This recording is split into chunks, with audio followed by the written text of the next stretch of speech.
সর্বপ্রথম তোমাকে জানতে হবে তোমার জীবনের উদ্দেশ্য কি। দেখো, জ্ঞান অর্জন করা, তোমরা যারা কলেজ বিশ্ববিদ্যালয় পড়ো, আজকে তোমাদেরকে জ্ঞান অর্জন করার জন্য বই পড়ানো হচ্ছে। পড় পড় পড়, শুধু পড়ে জ্ঞান অর্জন করা যায় না, দেখতে হয়। এই চোখ দেওয়া হয়েছে জ্ঞান অর্জন করার জন্য, এটা একটা অঙ্গ জ্ঞান হাসিল করার জন্য। কান দিয়ে শোনার জন্য এটা আরেকটা অঙ্গ। তোমার হৃদয় দিয়ে উপলব্ধি করবে, সেটা আরেকটা জিনিস।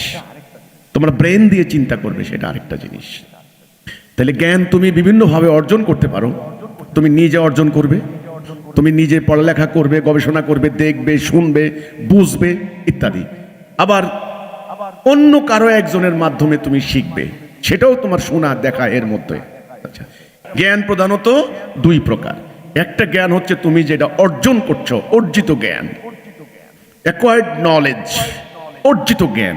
আমি পড়ালেখা করলাম, আমি বিভিন্ন বিশ্ববিদ্যালয়ে ভর্তি হলাম, আমি লাইব্রেরিতে গেলাম, আমি দেখলাম, আমি পাহাড় পর্বত গ্রহ নক্ষত্র দেখলাম, গবেষণা করলাম, পর্যবেক্ষণ করলাম, অ্যানালাইসিস করলাম, বিশ্লেষণ করলাম ইত্যাদি করলাম, করে আমি একটা জ্ঞান হাসিল করলাম।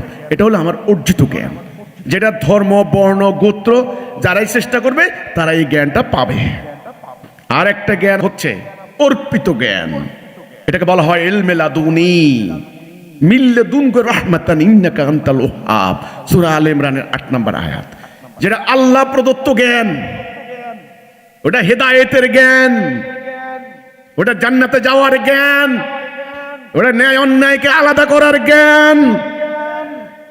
ওই জ্ঞান পবিত্র জ্ঞান।